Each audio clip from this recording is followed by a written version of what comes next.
Hi everyone, welcome to the World RISC-V Days in Turin in Italy. My name is Ivana, I'm a master's student here at Politecnico di Torino and I'm a member of the SemiTO-V Student Team, the first RISC-V student team in Europe. Looking around the room, I think we have our RISC-V ecosystem and it's growing bigger every day. And today we are going to discover every corner of the ecosystem, from the local research to the industry. I would like to now let our friend Tan speak. He's a open source enthusiast, how you will be able to see now. So I'll let him speak now, so enjoy this conference today.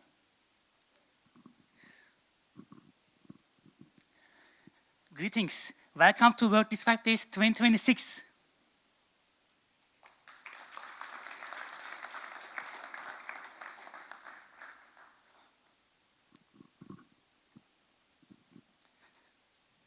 Today I will open the World RISC-V Days Torino. Thank you so much for coming. And we will start with my opening talk. So I want to start with one very basic question. What is RISC-V? So I am sure that most of you already know what is RISC-V, but I would still like to start with the formal definition. So RISC-V is formally an open standard, royalty-free instruction set architecture. It's a collection of instructions and definitions that define a working processor. And with it, you can of course, make your own course, make your own architecture extensions, and it's very useful for students, for teaching students about how processors work. Well, I am sure all of you already know this. It's already the case for European universities for the last 10 years. The RISC-V research that goes in the European universities, that goes in the lessons, is generally focused on the ISA part. So as you see, here is the classical RV32 IMEC instruction set architecture. It's from Wikipedia. Most of you probably have seen this many times. It's also on our t-shirt, if you can see here, all defined with the IMEC instructions. Well, I want to talk about that. I believe RISC-V is not only about the ISA. I think RISC-V is a whole ecosystem. And I would like to explain it with a simple analogy. As most of you know, Linux is a kernel. It started as a hobby project by a young fellow like us named Linus Torvalds. It was shared in a Minix mailing group, and it gained traction from there. At first, like RISC-V, Linux was used in an educational setting. It was used for research to see how a kernel works, how an operating system works. But then it gained momentum by kickstarting a whole movement of open source, free and open source software alternatives. So how it started?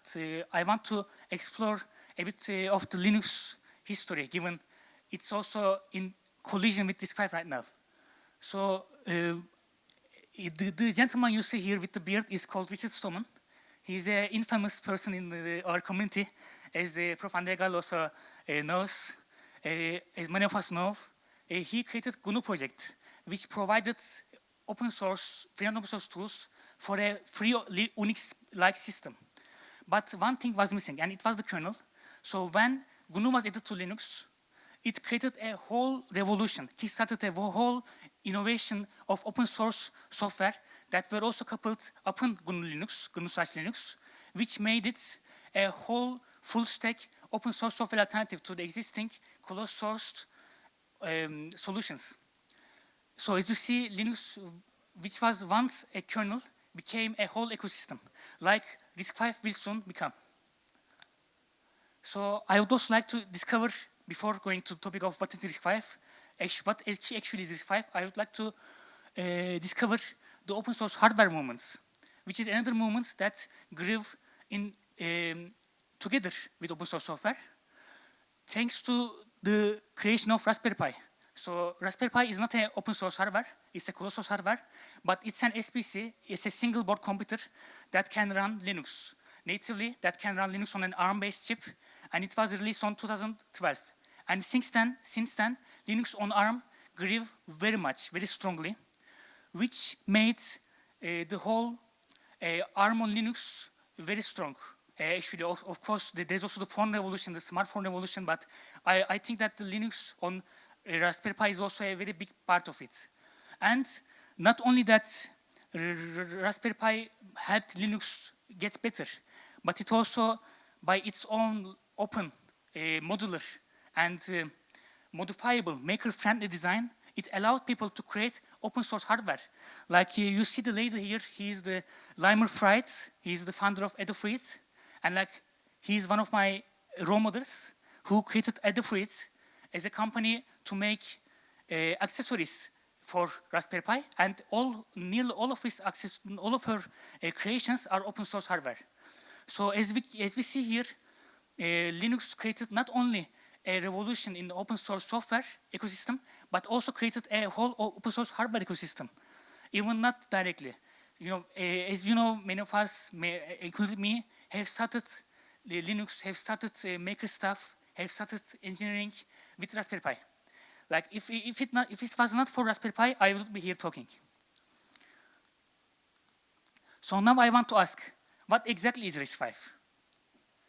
So I believe RISC-V is not only the ISA now, it's a whole ecosystem of software, hardware, and fully open source chip revolution. It's a whole ecosystem that will benefit not only the ISA development, of course, especially ISA development, but in connection with ISA, it will grow the software because people need to convert software for RISC-V. So the best way to do it is to use open source software. You know, as Andre Gallo knows as well, recently RISC-V International has released a free course called Porting Software to Linux on RISC-V, which teaches you how to port software to Linux running on RISC-V, which of course mainly includes open source software and also open source hardware.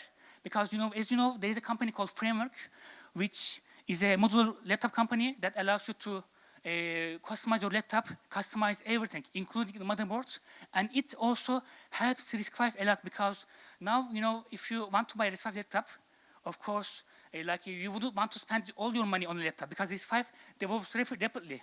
Like there was RV22 before, now there's RV23, and like in some minutes there will be RV30, which will make RV23 obsolete maybe. So there is this thing, but with Framework, if you buy a motherboard for Framework laptop, you can just change it when a new chip comes. For example, right now, Deep Computing, for example, has released RV23 based DC-ROM 3, which is like with the new SpaceMint K3 chip. But before it was like with an SFIN chip. So now if you have a Framework board from, like let's say, then you can just change the motherboard. So as we see, RISC-V not only, as I said many times, it not only revolutionizes the ISA, but revolutionizes everything about software and hardware we know today. So I would like to now talk about the role of the RISC-V student teams. So as I said, as the RISC-V revolutionizes the whole industry, of course the pioneers, the vanguard of this revolution will be the students, will be the young generation. And to get young generation working on RISC-V, we need to get them on board sooner before they graduate. So how we do that? Like I would like to explore some examples from the university life. For example, in every school, we have a Formula One team. Like here we have Squadra Corse, Politecnico, then like in Trieste, they have Squadra Corse, Trieste, and so on and so forth. And then every school has a Isaac team, which allows the students to do PR stuff. So all schools have those classical teams.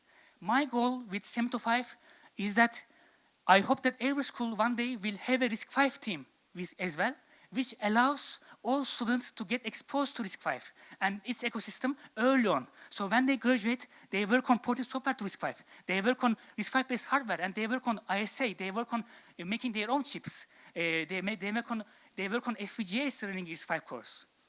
So that is my goal with SemiTO-V, which is the first RISC-V team of Europe. So I would also like to talk about what we do in the team. So we are a new team, so we haven't done much, but we have done our own RISC-V based module for the framing laptop, which is based on RP2350 chip made by Raspberry Pi. Pico, like made by Raspberry Pi, it's in Raspberry Pi Pico 2. It's a RISC-V based MCU.